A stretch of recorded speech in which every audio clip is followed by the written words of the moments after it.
पशुपति तनया बाल गजानन, पशुपति तनया बाल गजानन, पशुपति तनया बाल गजानन, पशुपति तनया बाल गजानन।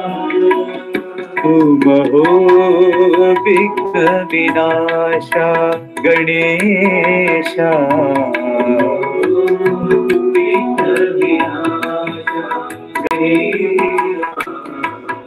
महो विघ्न विनाशा,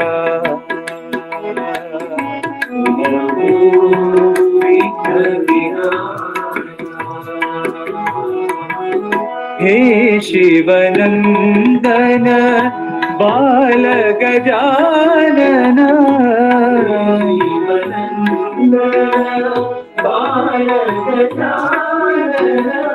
हे शिवनंदन बाल गजानन,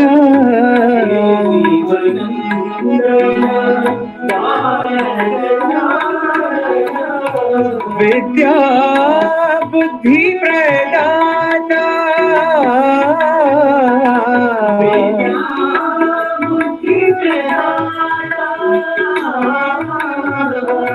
विद्या बुद्धि प्रदाता, विद्या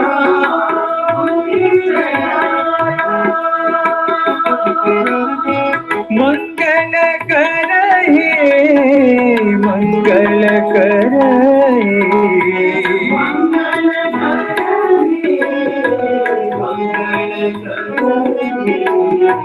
मंगल करहे, मंगल करहे,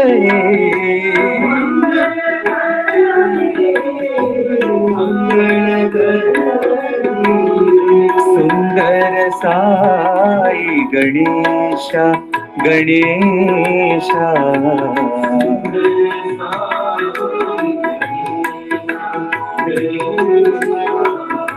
सुंदर साई गणेशा,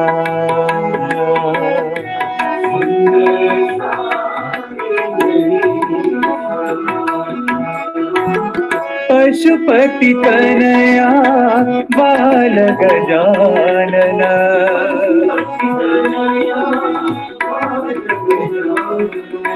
तुम हो विघ्न विनाशा गणेशा,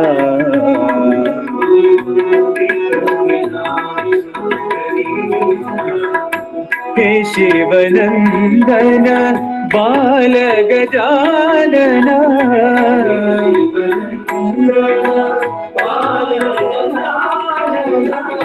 विद्या बुद्धि प्रदाता,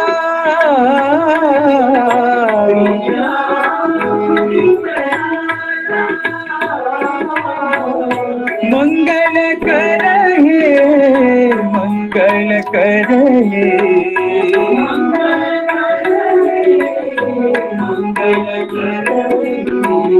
सुंदर साई गणेशा गणेशा,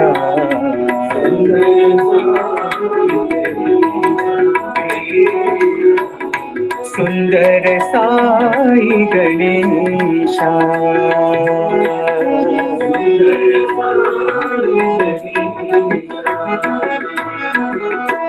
पशुपति तनया बाल गजानन।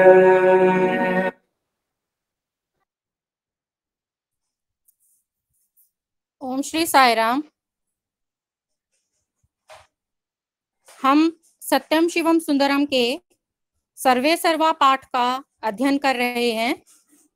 आइए अब हम इस अथाह सागर से कुछ और मोती चुनने का प्रयत्न करते हैं। मंडप में जो ऑडिटोरियम के एक कोने में स्थापित होता है, वेद पुरुष की 7 दिनों तक सतत पूजा होती है। अग्नि पावन होती है, और उसकी पूजा की जाती है। वह प्रज्वलित करती है और प्रकाशित करती है। वह नाश करती है और शोधन करती है। वह जलाती है और चमकाती है। वह फैलाती है और प्रदीप होती है। वह एक से दूसरे तक बहुत तीव्र गति से पहुंचती है। उसकी शक्ति महान है। अतएव प्रार्थना की जाती है, उसका पूजन होता है, उसे हवि दी जाती है। सूर्य जीवन दाता है। वह बल, शक्ति और सामर्थ्य दाता है। प्रत्येक सूर्यास्त के साथ हमारे जीवन काल की निर्धारित अवधि का एक दिन समाप्त हो जाता है। अतएव सूर्य की विधि विधान पूर्वक सूर्य नमस्कार के साथ मंत्रोच्चार करते हुए पूजा होती है।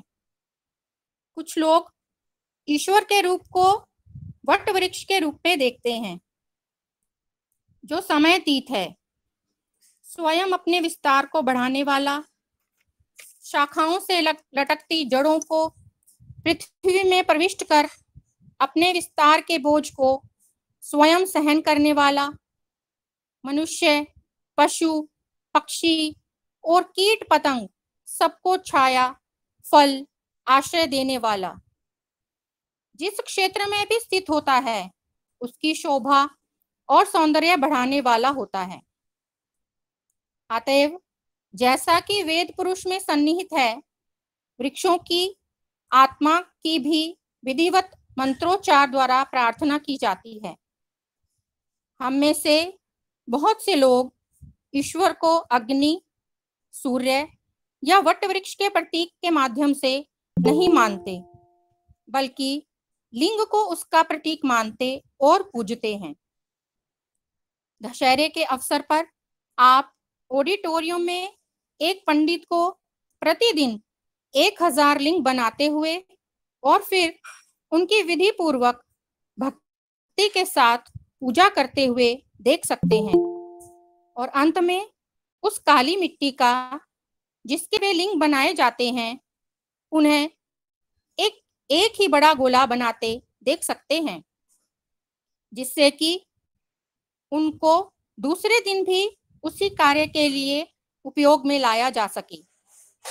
विशुद्ध अस्तित्व के रूप में स्थायी और स्थिर आधार शिव ही है।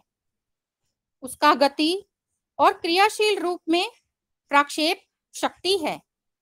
योगी शुद्धानंद भारती कहते हैं कि महर्षि रमण जो पत्र बाहर लिखकर भेजते थे, उसके प्रारंभ में एक ओ लिखते थे। महर्षि उसके लिए कहते थे कि यह लिंग है, जो उस परम तत्व का प्रतीक है, जो जीव, संसार और ब्रह्मा से परे है। अन्य लोग ईश्वर की शक्ति, वैभव और महिमा के और अधिक विस्तृत रूप से प्रतिनिधित्व करने वाले माध्यमों से प्रेरणा और प्रोत्साहन प्राप्त करते हैं। उनके लिए बाबा, दुर्गा, लक्ष्मी और सरस्वती की धूप, दीप, पुष्प, फल, कपूर, चंदन, रेशमी वस्त्र, स्वर्ण और रतन आदि से विधिवत पूजा करवाते हैं।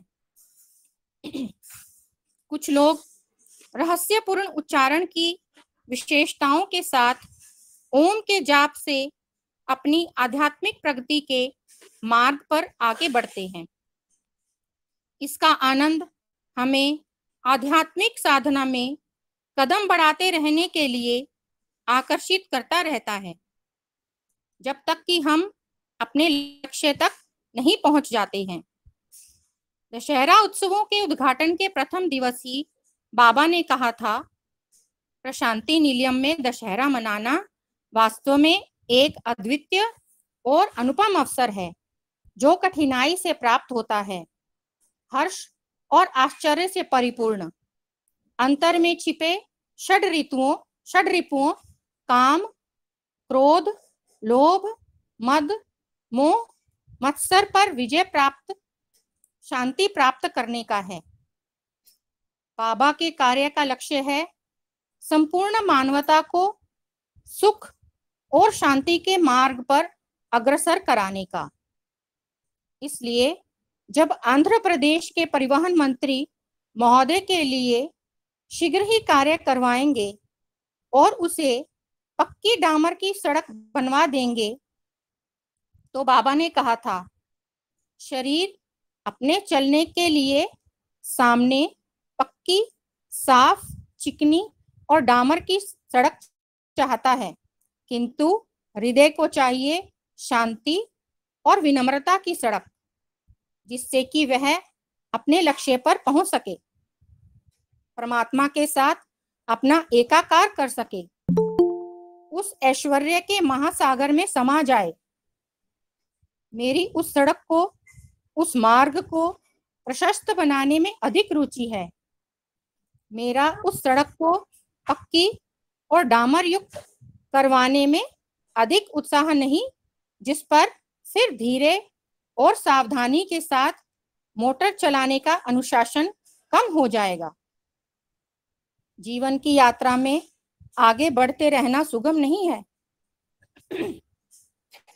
नाव आराम के साथ नहीं आगे बढ़ती रहती है, उसमें अनेकों उतार चढ़ाव आते हैं। तेज ढाल, तीखी सीधी चढ़ाने, तीव्र और खतरनाक मोड़ लेते हैं। भारत ने सुरक्षापूर्ण यात्रा के लिए चाहे भौतिक जीवन की ही हो अथवा उसके परे की, सदा से ही यह पाठ पढ़ाया है, समय से पहले ही प्रस्थान करो, धीरे चलो और सुरक्षित पहुंचो। हजारों भक्तगण आकाश के नीचे ही सोते हैं और अपना सामान अपने बिस्तरों के ही आसपास रख लेते हैं, किंतु 3 रात वर्षा हुई और उसके कारण सबको बहुत असुविधा और कष्ट हुआ था, अव्यवस्था हुई। इन सब बातों की ओर संकेत करते हुए बाबा ने कहा, स्वामी, वर्षा को रोकने की कृपा करिए। थोड़ा सा भीगना मामूली सी परेशानी है, जबकि हम समय पर होने वाली वर्षा के लाभों की ओर देखते हैं। वेद पुरुष यज्ञ करके ईश्वर से यही प्रार्थना की जाती है कि समय पर वर्षा हो, जबकि यज्ञ चल रहा है, वर्षा हो गई है। यह इस बात का प्रमाण है कि पंडितों ने विधि विधान के साथ सही ढंग से यज्ञ किया है। अब इस वर्षा के फलस्वरूप अच्छी फसल होगी, लोगों को धन धान्य की प्राप्ति होगी, समृद्धि मिलेगी। यज्ञ की पूर्ण आहुति 20 अक्टूबर 1969 को हुई। बाबा ने यज्ञ के मुख्य पुरोहित को, जो वेदांत और वैदिक व्याकरण के महान विद्वान थे, तत्क्षण सृजित करके एक नवरत्न जड़ित हार दिया। अपने पूर्व रूप श्री साईं बाबा की मूर्ति का अभिषेक करते समय स्वर्ण का एक अष्टकोणीय चमकता हुआ आभूषण सृजित किया और चांदी की मूर्ति के ललाट पर रख दिया और वह वहीं टिक गया। डॉक्टर भगवंतम और श्री टाइडमन जोहानसन ने, जो दर्शकों में से थे, मन ही मन यह सोचने लगे कि चांदी पर स्वर्ण बिना किसी जोड़ने के साधन से कैसे टिका रह सकता है। बाबा तो अंतर्यामी हैं, उनसे इन दोनों व्यक्तियों के विचार कैसे छिपे रह सकते थे। बाबा ने उनसे कुछ घंटों बाद बिना उनके पूछे या किसी के द्वारा बाबा को कहा, जब मैं कोई आभूषण उत्पन्न कर सकता हूं तो क्या उसे किसी स्थान पर टिका हुआ नहीं रख सकता? यदि आपको किसी एक घटना पर संदेह होता है तो सभी पर संदेह हो सकता है। मुझे स्वीकार करो, मैं किसके लिए हूं। फिर कोई संदेह आपके विश्वास को नहीं डगमगाएगा। आप यह शिकायत करते हैं कि भगवान बड़े कठोर हृदयी हैं, हमारी प्रार्थनाओं का कोई उत्तर नहीं देते, या अपने चित्रों से अपनी कृपा का कोई संकेत नहीं देते, अथवा किसी अदृश्य स्थान से कोई शब्द या संकेत नहीं देते जिससे सहारा और आश्वासन प्राप्त हो, किंतु आपको बता दूं कि प्रेम ही भगवान है, भगवान ही प्रेम है। यदि कोई प्रत्युत्तर नहीं आता तो समझ लो कि तुम्हारी पुकार हृदय के आंतरतम से नहीं है, वह हृदय की सच्ची पुकार नहीं है, खिलवाड़ मात्र है।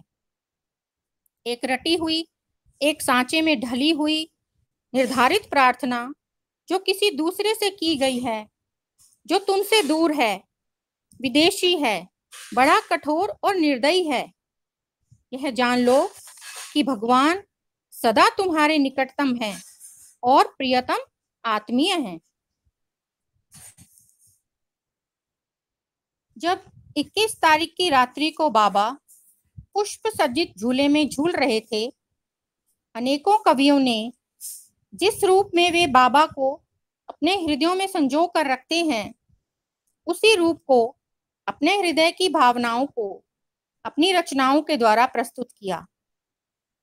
कवि गणों में दीपक पिच्चिया शास्त्री, बेगम ताहिरा साइद, विद्वान राम शर्मा, विद्वान शेषम राजू और अन्य लोग थे, और वे अंग्रेजी, उर्दू, कन्नड़, संस्कृत भाषाओं का प्रतिनिधित्व करते थे। बाबा ने उन्हें अपने उपदेश में कहा कि उन्हें उस भगवान की रचनाओं का अध्ययन करना और उनसे प्रेरणा प्राप्त करनी चाहिए जो कवियों को कवि, कविम, कवि नाम है, तथा धूल के कण कण में, प्रकाश की प्रत्येक चमक में, वर्षा की एक एक बूंद में, वायु के हर झोंके में उसे प्रभु की रचनाओं की दिव्यता व्याप्त है। भगवान के प्रति मनुष्य के हृदय में आंतरिक पिपासा के विषय में महान कविताएं हैं, और उनमें वह अमृत भरा है जिससे वह पिपासा शांत होती है। वे संतोष प्रदान करती हैं और वह शक्ति देती हैं जिसके आधार पर जीवन के भाग्यों पर हम हंस सकते हैं। आध्यात्मिक साधना, चेतना के विस्तार, सहानुभूति की विस्तृत दृष्टि की तीव्रता, अपने तथा दूसरों के अंतर के ज्ञान स्रोतों के साथ संपर्क की गहनता के बिना कविता केवल उद्देश्यहीन, धुंधली और फीकी क्रीड़ा मात्र रह जाती है। महिला कॉलेज अनंतपुर के इतिहास में 7 नवंबर का दिन एक महत्वपूर्ण सीमा चिन्ह के रूप में स्मरण किया जाएगा, क्योंकि उस दिन दैविक अनुग्रह और गौरव के अनेकों रंगीन दृश्यों के बीच भारत के उपराष्ट्रपति महोदय श्री गोपाल स्वरूप पाठक ने एक भव्य भवन का शिलान्यास किया था।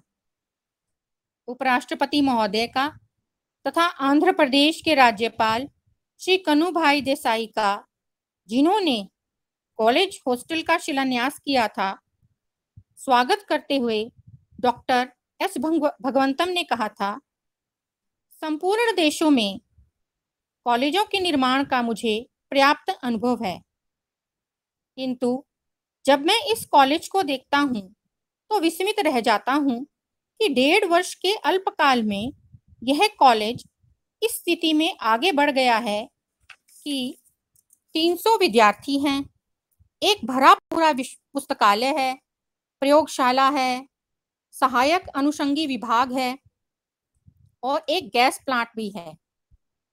बाबा कहते हैं कि जिस कार्य में भी उनका हृदय लगा होता है वह कभी असफल नहीं होता, उनकी इच्छा सर्वोपरि है।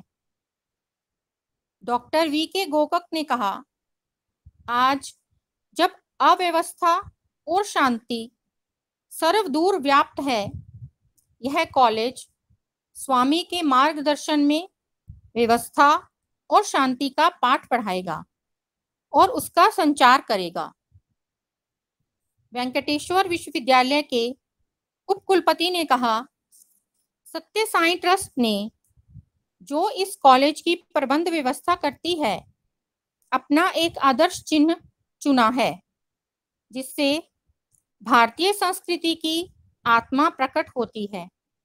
मनुष्य के महत्वाकांक्षी मन के द्वारा निर्मित विविध दर्शनों, धर्मों और विचारधाराओं की निकटता और बंधुत्व स्पष्ट होता है। श्री कन्हूभाई देसाई ने कॉलेज के आदर्श चिन्ह की सराहना करते हुए कहा कि यह धर्म निरपेक्षता का एक मौलिक प्रतीक है। उन्होंने कहा, धर्म निरपेक्षता का अर्थ धर्महीनता नहीं होता, इसका अर्थ होता है वास्तविक धर्म, और वास्तविक सच्चा धर्म समस्त धर्मों को सत्य के विभिन्न पहलुओं के रूप में स्वीकार करता है। उपराष्ट्रपति महोदय ने स्वीकार किया कि उनके लिए यह दिन भक्ति और आनंद का दिन रहा तथा कहा, मुझे यह जानकर प्रसन्नता हुई है कि ट्रस्ट ने राष्ट्र की आवश्यकता को पहचाना है। अगली पीढ़ी को सीधा, सबल और सशक्त स्वरूप देना है जिससे कि वह इस विशाल देश का उत्तरदायित्व अपने कंधों पर ले सके।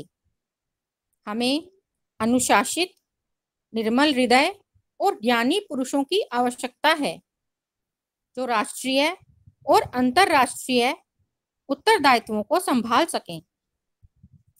बाबा ने भारत के प्रत्येक प्रांत में ऐसे कॉलेज स्थापित करने के अपने संकल्प को दोहराते हुए कहा, मेरा संकल्प युवा वर्ग के लिए ऐसी शिक्षा की व्यवस्था करना है जिसके द्वारा वे अपने बौद्धिक ज्ञान का विकास करने के साथ साथ अपनी भावनाओं, विचारों, संवेगों और अंतः प्रेरणाओं को शुद्ध और पवित्र बनाकर जीवन के परम लक्ष्य की ओर अभिमुख कर दें। शारीरिक और मानसिक अनुशासन का पालन करते हुए उनके हृदयों में सुख और शांति के मूल स्रोत सचेतन हो जाएं और वे अपने जीवन को सुख शांति में बनाते हुए सुख और शांति को व्यापक रूप में फैला सकें। उनकी उच्चतर, स्वाभाविक और मौलिक अंतर शक्ति को अध्यापन, प्रार्थना, साधना, सत्संग, देश के तपे और मंजे हुए चिंतकों, विचारकों, साधु संतों और आध्यात्मिक पुरुषों के संपर्क द्वारा पोषित, प्रोत्साहित और प्रस्फुटित करने की आवश्यकता है। उन्हें आत्मविश्वास, आत्मसंतोष, आत्म बलिदान और आत्मज्ञान के मार्ग पर अग्रसर करने की आवश्यकता है। बाबा ने कॉलेज को यह आशीर्वाद दिया, यह कॉलेज ऐसी उत्तम माताओं की पीढ़ियों को शिक्षा प्रदान करता रहेगा जो धर्म की दृढ़ता के साथ स्वयं पालन करती हुई ऐसी संतति को पोषित, पल्लवित और विकसित करती रहें जो ईश्वर के प्रति भक्ति और समर्पण तथा सत्य के प्रति निष्ठा और लगन से प्रेरित दृढ़व्रती, वीर और धीर पुरुष हों।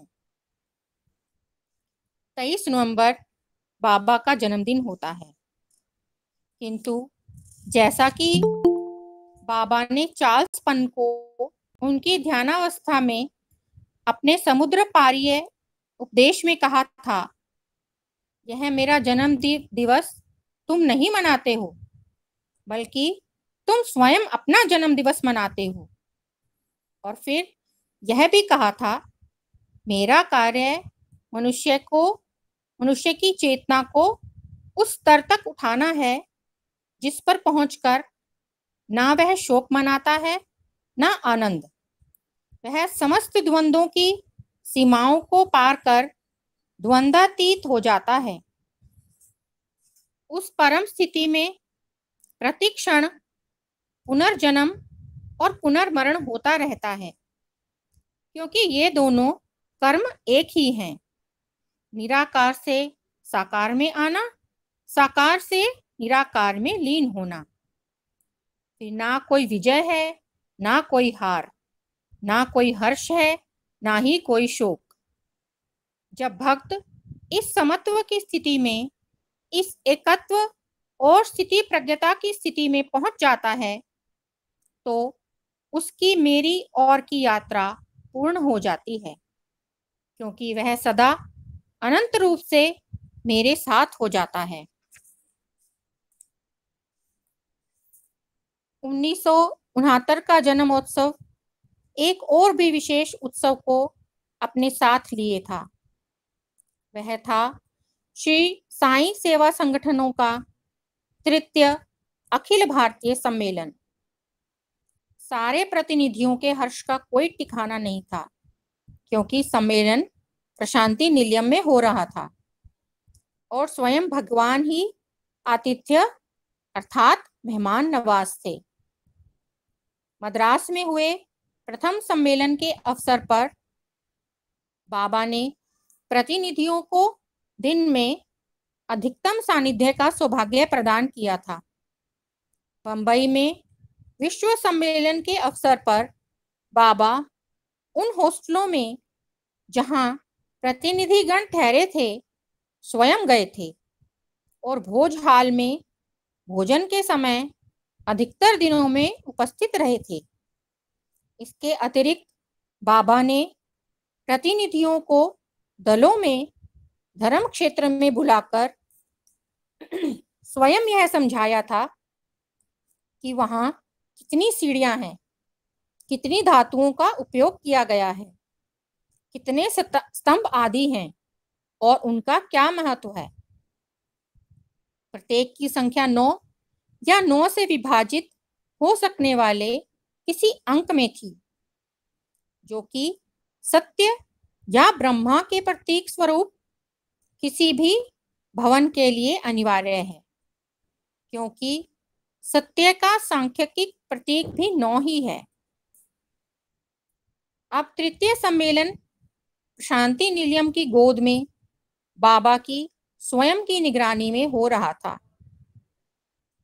सम्मेलन 20 तारीख को प्रारंभ हुआ और उसमें 2000 से अधिक प्रतिनिधियों ने भाग लिया तथा Sri Lanka, Australia, Fiji, America, Europe और अफ्रीका के प्रतिनिधि भी उसमें सम्मिलित हुए। प्रत्येक प्रांत के अध्यक्ष ने अपने क्षेत्र की विभिन्न गतिविधियों के संक्षिप्त विवरण प्रस्तुत किए। ये विवरण दूसरे प्रांतों को सेवा और साधना के क्षेत्र में नए कार्यों की प्रेरणा देने वाले थे। बाबा ने समझाया कि सत्य साईं सेवा संगठन एक से अधिक दृष्टि से अद्वितीय है। इसमें ना तो दान दक्षिणाएं ली जाती हैं, ना ही कोई संरक्षक बनाए जाते हैं। ये ऐसे एक ही स्वामी के अधीन कार्य करते हैं जो सदा और सब कहीं उपस्थित रहता है। इसलिए संगठन तो केवल एक नाम मात्र है, क्योंकि जिन लोगों के समुदाय पूजा की भावना से प्रेरित होकर सेवा कार्य करते हैं, वे ही अनुग्रह प्राप्त करते हैं। वहां ईर्ष्या, द्रोह, व्यक्तिगत प्रतिशोध या प्रतिस्पर्धा अथवा अहंकार, मान सम्मान के लिए कोई क्षेत्र नहीं है। बाबा ने कहा, ये तो साधकों के सत्संग हैं। अपने कर्तव्यों और उत्तरदायित्वों की ओर ध्यान दो। अपने अंतरजातीय गठबंधनों, व्यक्तिगत पूर्वाग्रहों, राजनीतिक पक्षपातों को मत पनपने दो। आप कहीं भी हों और कुछ भी करते हों, मैं सबको देखता रहता हूं, भीतर और बाहर से। तनिक झुको, जिससे कि अपने कंधों पर बोझ रखकर चल सको। सेवा करो, जिससे कि आप उदाहरण प्रस्तुत करते हुए प्रेरणा के स्रोत बन सको। स्वयं सत्य का अनुगमन करो, जिससे कि भगवान का प्रेम और अनुग्रह प्राप्त करने के जिज्ञासु साधकों का मार्गदर्शन कर सको। सबके साथ विनम्र और सद्भाव पूर्ण रहो। भक्ति का दिखावा नहीं होना चाहिए। एक बैज प्राप्त कर, कमीज पर लगाकर सज जाने से इसका अंत नहीं हो जाता। यह तो एक गुप्त लाभ है, मूल्यवान वरदान है।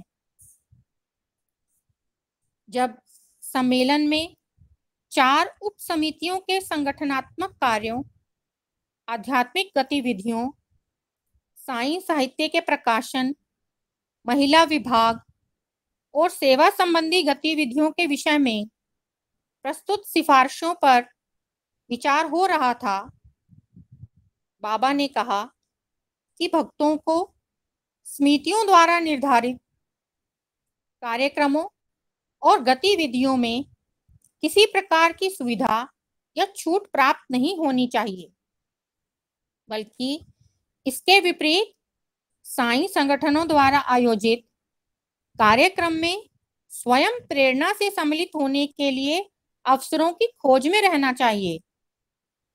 सम्मेलन में प्रस्ताव पास किया गया कि सदस्यों को कम से कम 60% बैठकों में भाग लेना अनिवार्य है। इस बात पर बल दिया गया कि पदाधिकारियों का चुनाव सर्वसम्मति से होना चाहिए। पदाधिकारियों को अग्रणी प्रदर्शकों के समान होना चाहिए, जिससे उनके कार्यों और व्यवहार से भगवान के उपदेशों, ज्ञान और गरिमा का प्रकाश प्रकट हो। साईं संगठनों को आध्यात्मिक प्रगति के मार्ग में आने वाले व्यवधानों, रुकावटों और अवरोधों को कम तथा दूर करते रहने के प्रयत्न करने चाहिए।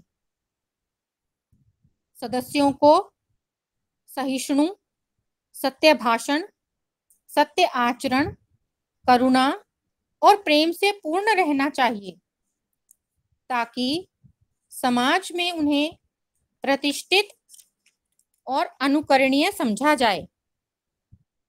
जो अपने माता पिता की उपेक्षा करता है, उन्हें अभाव, संकट और दुखपूर्ण स्थिति में पड़े रहने देता है, वह सदस्य बनने का अधिकारी नहीं है।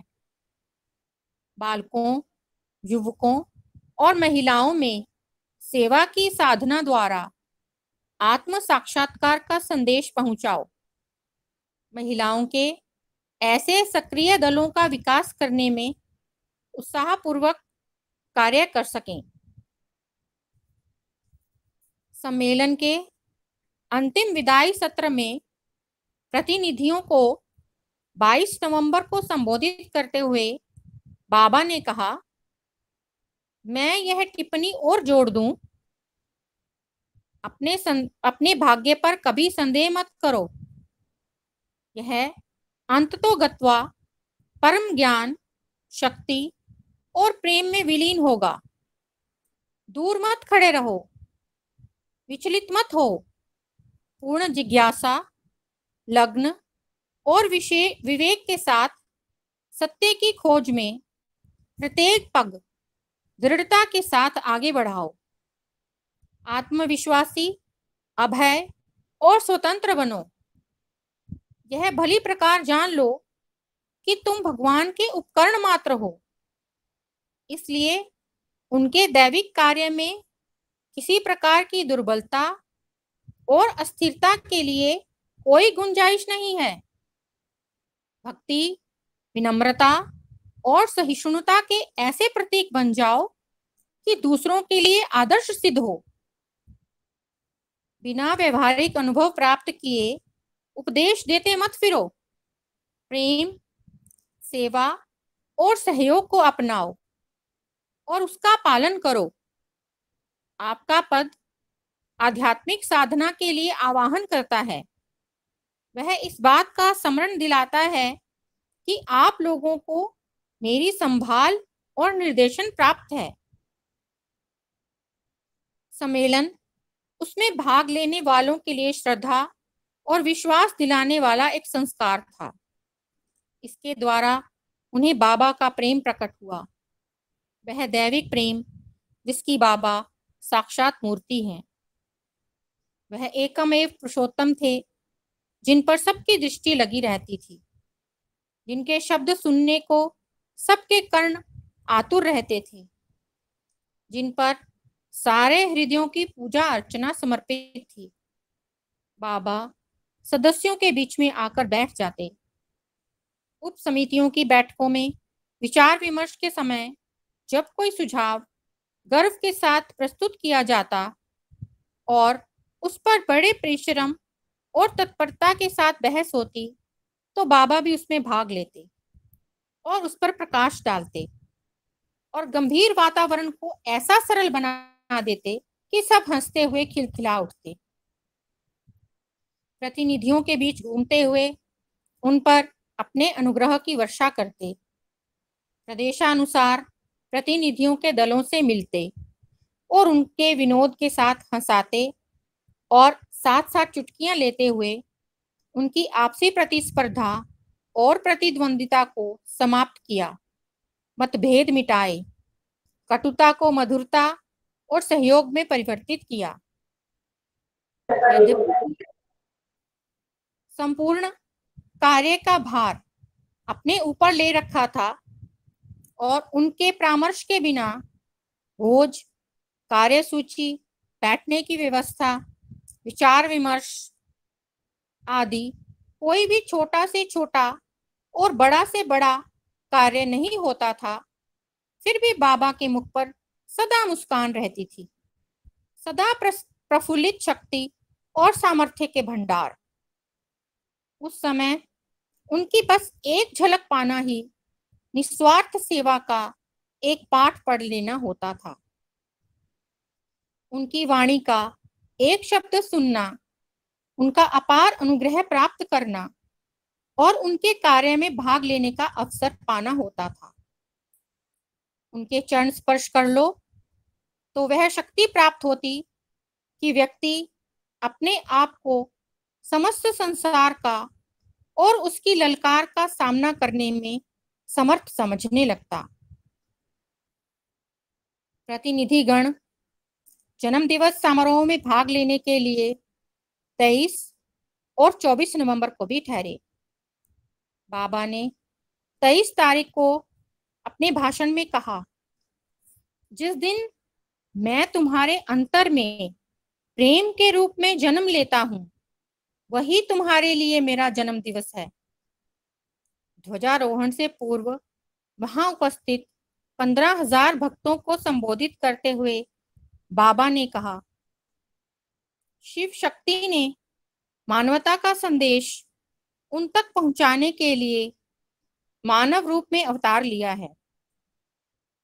जब बाबा ने यह कहा कि प्रत्येक व्यक्ति ईश्वर के इस उद्यान में पुष्प है, जो पृथ्वी से शक्ति और सूर्य से सौंदर्य ग्रहण करता है, तो श्री रामगनु महाराज की उस कविता की याद हो आई जिसमें उन्होंने बाबा के पूर्व रूप शिरडी साईं बाबा के जीवन और उपदेश की व्याख्या करते हुए कहा है, एक उद्यान में बकुल, कमल, गुलदाउदी, गुलाब, गेंदा, मोगरा, मालती, जई, चमेली, चंपा, मरवा आदि आदि अनेकों प्रकार के विविध रंगों और सुगंधियों के पुष्प अपनी शक्ति उसी धरती से ग्रहण करते हैं और अंत में उसी धरती पर गिरकर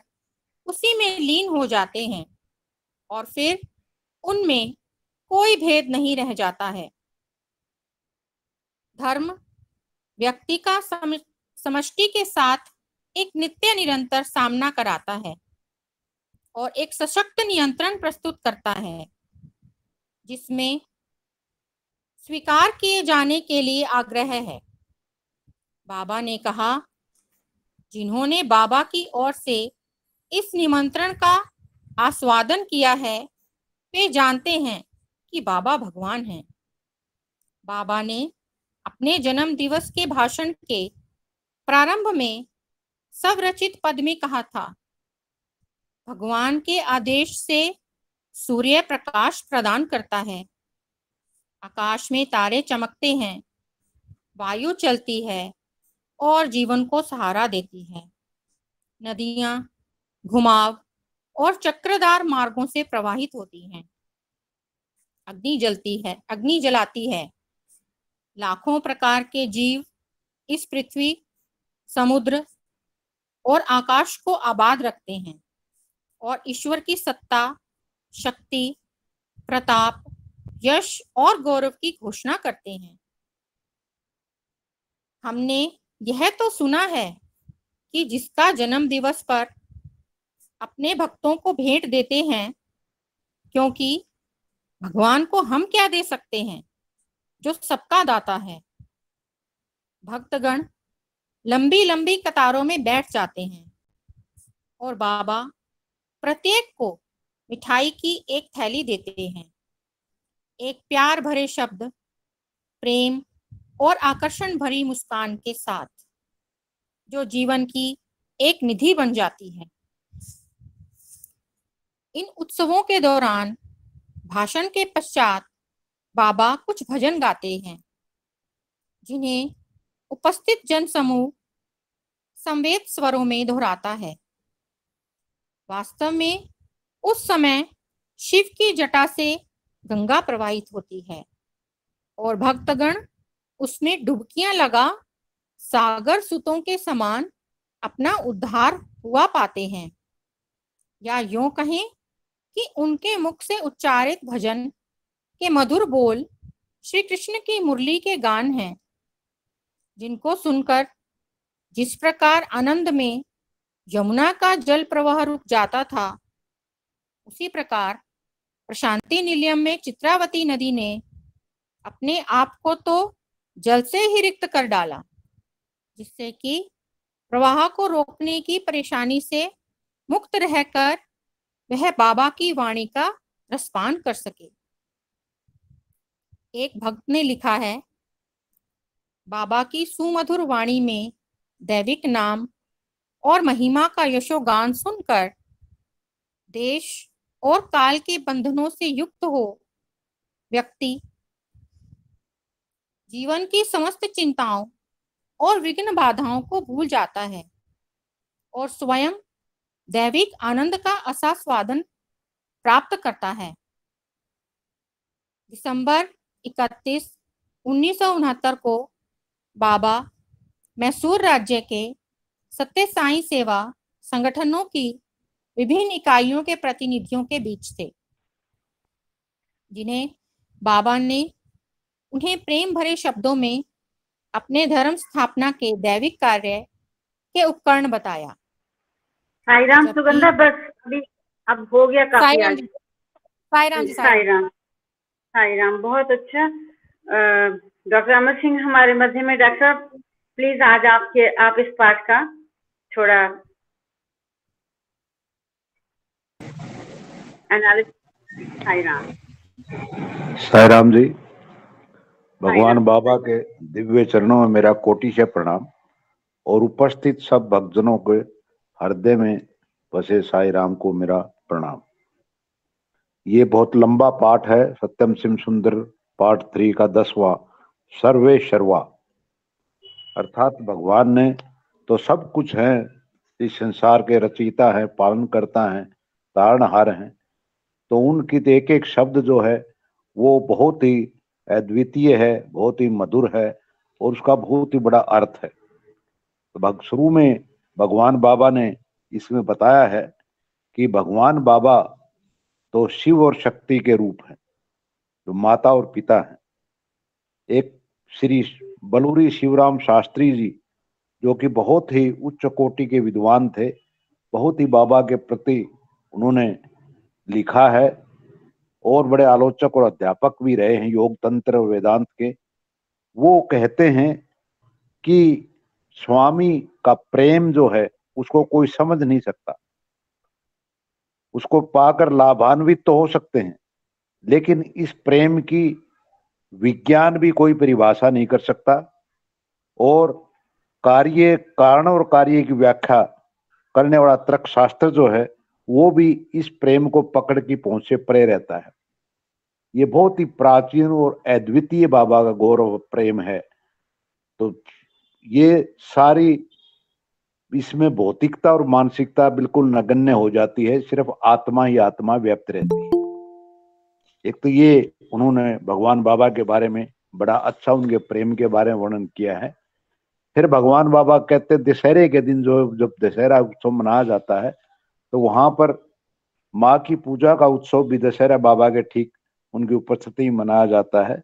और जो माँ के 9 दिनों की पूजा की जाती है तो प्रथम 3 दिन जो माँ काली के रूप में, अगले 3 दिन माँ लक्ष्मी और अंतिम 3 दिन महा सरस्वती के रूप में उनकी पूजा की जाती है।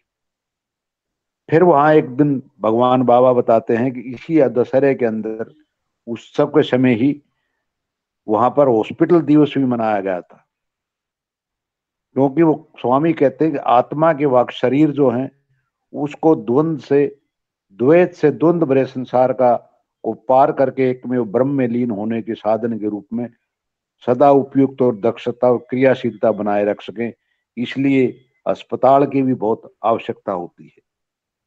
फिर वहां पर जो है मंडप के अंदर ऑडिटोरियम के कोने के अंदर एक वैद यज्ञ का जो स्थापना की जाती है, उसकी स्थापना करके वहां पर अग्नि प्रज्वलित की जाती है और उसी अग्नि के अंदर सभी हवि और वो डाली जाती है और सारे भक्त उसके चारों तरफ बैठते हैं। और भगवान बाबा के बारे में बताते हैं वो कि कुछ लोग ईश्वर के रूप को ही वटवृक्ष के रूप में देखते हैं, जो कि समयातीत है और स्वयं अपने विस्तार को बढ़ाने वाला है। उनकी शाखाओं से लटकती हुई जड़ें जो हैं वो स्वयं ही उसका विस्तार करती रहती हैं और अपने बोझ का स्वयं ही सहन करते की शक्ति उनके अंदर होती है। और वही वटवृक्ष जो भगवान का उन्होंने तुलना की है, वो कितने ही मनुष्य, पशु, पक्षी, कीट पतंग सबको छाया, फल, आश्रय देने वाला है। और जहां भी जिस क्षेत्र में स्थापित रहता है, स्थित रहता है, उसकी शोभा और सौंदर्य को बढ़ाने वाला है। उसके बाद भगवान बाबा ने इस दशहरे के उद्घाटन दिवस पर ही बाबा ने कहा था कि प्रशांति निलय में दशहरा मनाना वास्तव में एक अद्वितीय और अनुपम अवसर है, और जो बहुत ही दुर्लभ अवसर है, बड़ी कठिनाई से प्राप्त होता है। और हर्ष और आश्चर्य से परिपूर्ण अंतर में जो हमारे षड्रिपु हैं, काम, क्रोध, लोभ, मद, मोह, इन पर विजय और पाकर के शांति प्रदान करता है, यही दशहरे का अवसर है। तो भगवान बाबा बताते हैं वहां आए हुए थे उस समय, उस अवसर पर परिवहन मंत्री आंध्र प्रदेश के, और जिन्होंने वहां पर एक पक्की सड़क बनाने का आश्वासन दिया था। तो स्वामी कहते हैं कि मैं तो इस सड़क की मुझे आवश्यकता नहीं है, लेकिन मुझे तो वो हृदय चाहिए जो शांति और विनम्रता की सड़क पर अपने आप चल करके अपने लक्ष्य तक पहुंच सके। भगवान बाबा कहते हैं उन हृदयों में वो सड़क होनी चाहिए जो विनम्रता से परिपूर्ण हो, और वो अपने लक्ष्य तक पहुंचने की उनके अंदर शक्ति होनी चाहिए, और परमात्मा के साथ उनका एकाकार हो सके। उस ऐश्वर्य के महासागर में वो जाकर के समा जाएं। मेरी उस सड़क को, उस मार्ग को प्रशस्त बनाने में अधिक रुचि है। फिर भगवान बाबा बताते हैं इस प्रकार के अपने लक्ष्य तक पहुंचने के लिए समय से पहले ही आप प्रस्थान करो, धीरे चलो और सुरक्षित पहुंचो। भगवान बाबा ने बड़ा सूक्ष्म रूप से बताया कि आपका अपने लक्ष्य को प्राप्त करने के लिए किस प्रकार से पहुंचोगे। फिर उसका बताते हैं 20 अक्टूबर को जब यज्ञ की पूर्णाहुति हुई तो भगवान बाबा ने उस यज्ञ के जो मुख्य पुरोहित थे उनको, वहां भगवान बाबा की शिरडी की भी मूर्ति रखी हुई थी, उसके लिए स्वयं बहुत नवरत्न जड़ित हार प्रकट किया, सर्जित किया, और उस शिरडी बाबा की मूर्ति का अभिषेक करते समय एक स्वर्ण का अष्टकोणीय चमकता हुआ आभूषण विसर्जित किया और उस चांदी के मूर्ति के लाट के ऊपर रख दिया। वहां पर बैठे हुए डॉक्टर भगवंतम और श्री टाइडमैन जोहानसन थे दर्शकों के अंदर, वो सोचने लगे कि ये चांदी और इस स्वर्ण के ऊपर किस प्रकार जुड़ जाएगी, टिका तो दी क्या, टिक पाएगी या नहीं टिक पाएगी, ऐसा उनके मन में संशय हुआ। और संशय को दूर करने के लिए भगवान बाबा ने कुछ देर बाद उनको उत्तर दिया कि जब मैं कोई आभूषण सर्जित कर सकता हूँ, उत्पन्न कर सकता हूँ, और तो उसको किसी स्थान पर टिकाना मेरे लिए क्या मुश्किल रहता है। यदि आपको इस घटना से ही संदेह होता है तो मुझे स्वीकार करो, मैं किसके लिए हूं। फिर कोई संदेह आपके विश्वास को नहीं डगमगाएगा।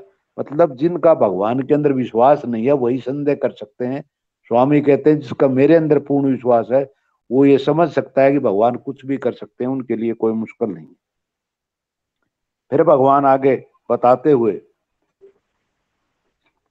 भक्तों को कॉलेज का विवरण आया है कि महिला कॉलेज का अनंतपुर के इतिहास में 7 नवंबर का दिन बड़ा महत्वपूर्ण है, क्योंकि उस दिन जो है भगवान की दैविक अनुग्रह के द्वारा श्री गोपाल स्वरूप उपराष्ट्रपति महोदय ने उसका उद्घाटन किया था, भवन का शिलान्यास किया था।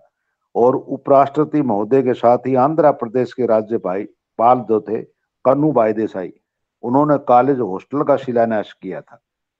और भगवान बाबा ने बताया कि मेरा भगवंतम ने कहा कि उनका भगवंतम जो कि बड़े साइंटिस्ट भी थे इंडिया के माने हुए, और वो काफी वाइस चांसलर भी थे यूनिवर्सिटी के। उन्होंने जब उसका उद्घाटन अवसर पर बोलते हुए बताया कि मैंने संपूर्ण देश के कॉलेजों का निर्माण होते हुए देखा है, और मेरा अनुभव है कि जब मैं इस कॉलेज को देखता हूं तो हैरान रह जाता हूं कि 1.5 वर्ष की थोड़ी सी अवधि के अंदर इस कॉलेज का पूर्ण भवन निर्मित हो गया, और 300 विद्यार्थी भी हैं, और इस भवन के अंदर पूर्ण पुस्तकालय और प्रयोगशाला भी। ये बड़ी अद्भुत बात है कि इतने थोड़े समय के अंदर इतने स्टूडेंट्स का होना और ये सारी फैसिलिटी प्रोवाइड करना, ये भगवान के संकल्प के ही संभव हो सकता है और किसी से नहीं हो सकता। तो इस प्रकार भगवान बाबा ने जो वहां पर कॉलेज की स्थापना की थी, उस समय भगवान बाबा ने कहा था कि मैं भारत के प्रत्येक गांव में ऐसे कॉलेज स्थापित शहर में करना चाहता हूं, ताकि मेरा संकल्प युवा वर्ग के लिए ऐसी शिक्षा व्यवस्था करे कि जिसके द्वारा अपने बौद्धिक ज्ञान का विकास करने के साथ साथ अपनी भावनाओं को, विचारों को, संवेगों को और अंत प्रेरणाओं को शुद्ध और पवित्र बना करके अपने जीवन का लक्ष्य प्राप्त कर सके।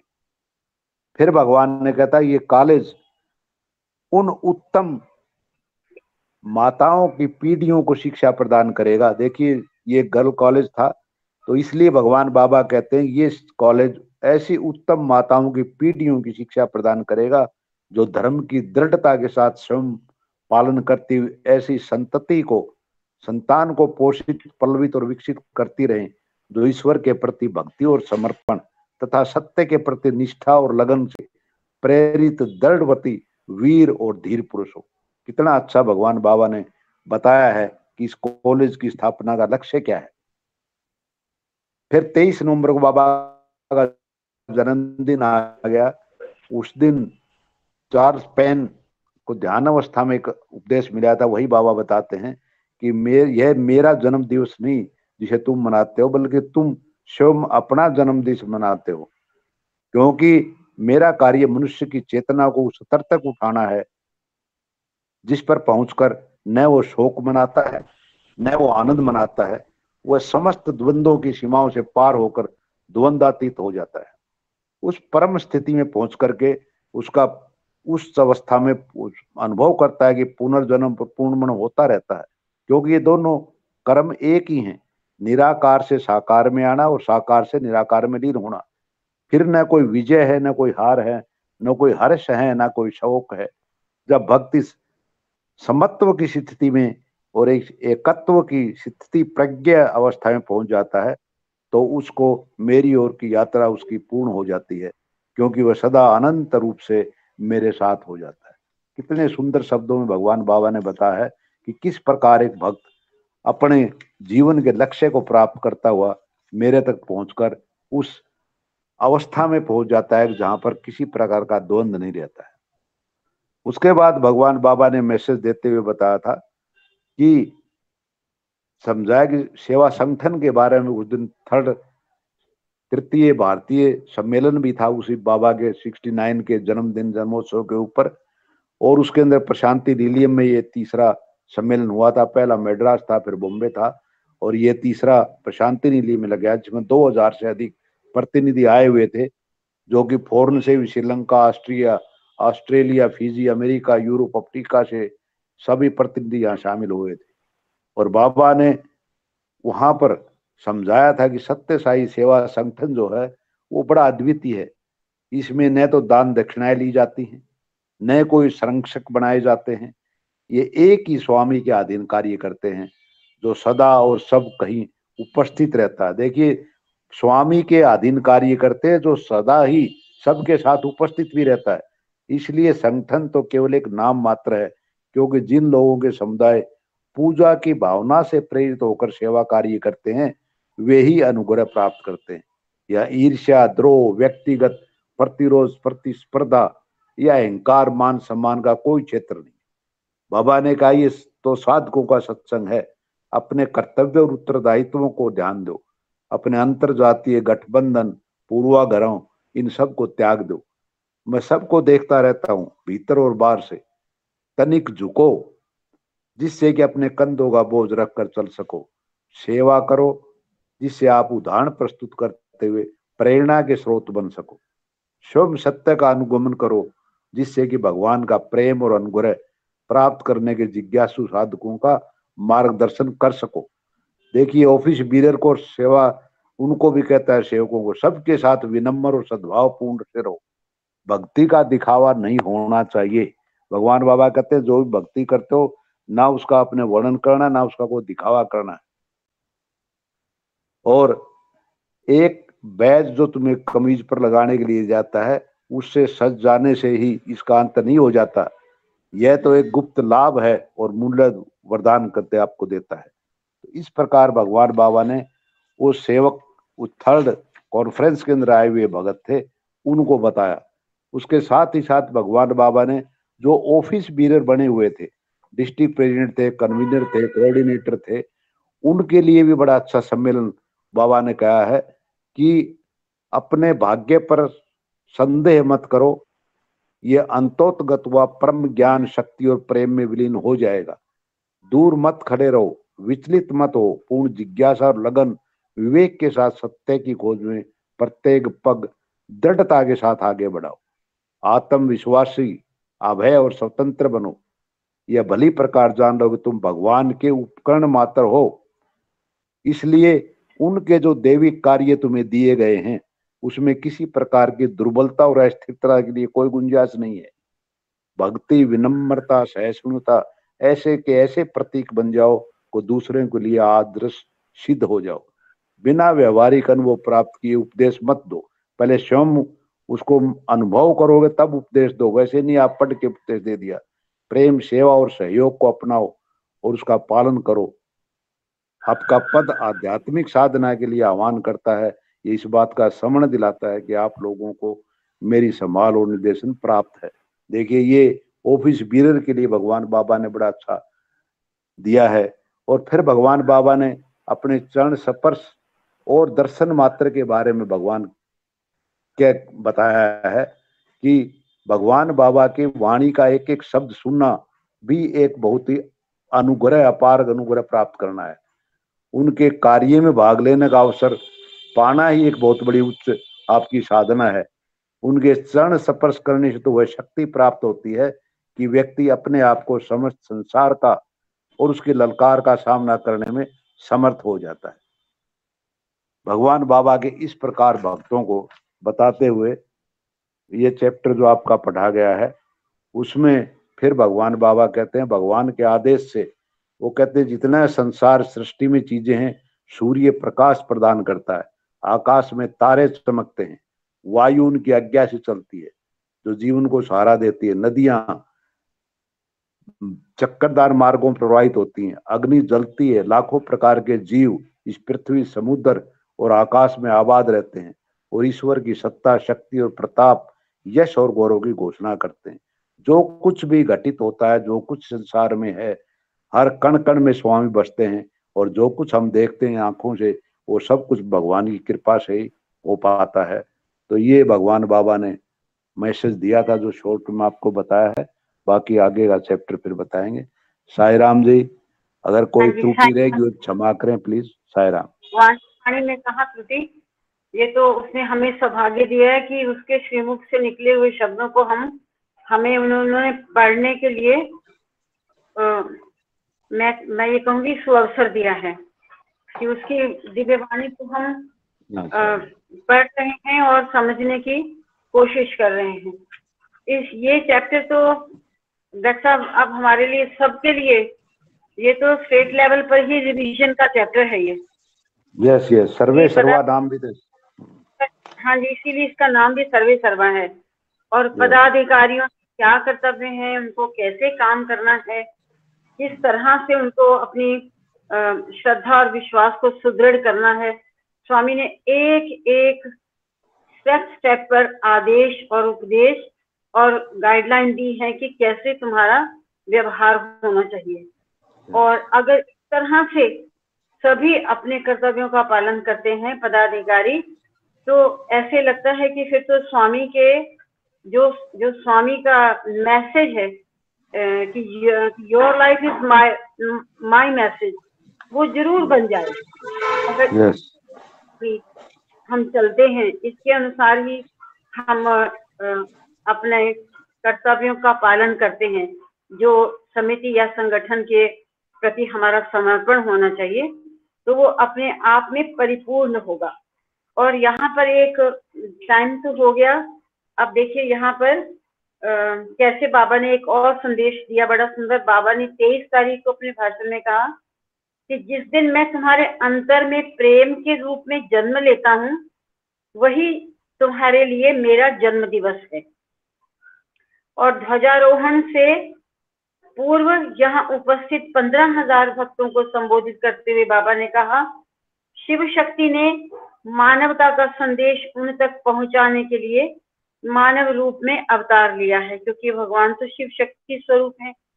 जब बाबा ने ये कहा कि प्रत्येक व्यक्ति ईश्वर के उस उद्यान में पुष्प है जो पृथ्वी से शक्ति, सूर्य से सौंदर्य ग्रहण करता है, तो श्री रामगणों, मेरे ख्याल ये जो दासगणों के लिए रामगणों कहा है भगवान ने, श्री रामगणु महाराज की उस कविता को याद हो आई, जिसमें उन्होंने बाबा के पूर्व रूप शिरडी साईं बाबा के जीवन और उद्देश्य की व्याख्या करते हुए कहा है कि एक ही उद्यान में बहुत सारे सुंदर सुंदर फूलों का नाम लिया, बकुल, गुलदावरी, गुलाब, गेंदा, मोगरा, मालती, जई, चमेली, चंपा, मरवा आदि आदि अनेकों प्रकार के विविध रंगों और सुगंधियों के पुष्प अपनी शक्ति उसी धरती से ग्रहण करते हैं।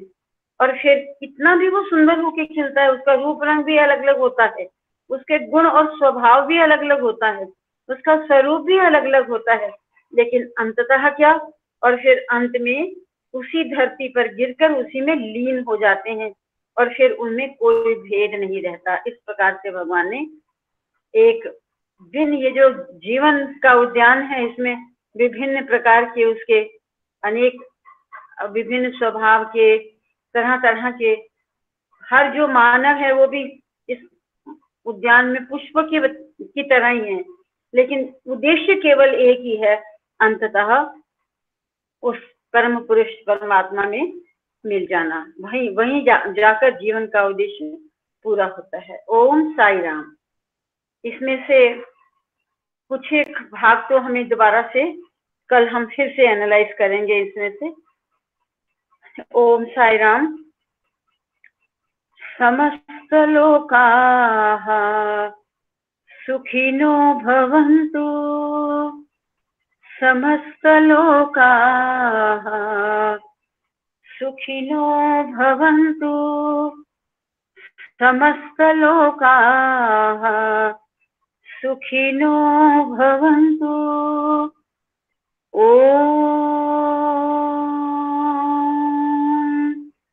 शांति शांति शांति।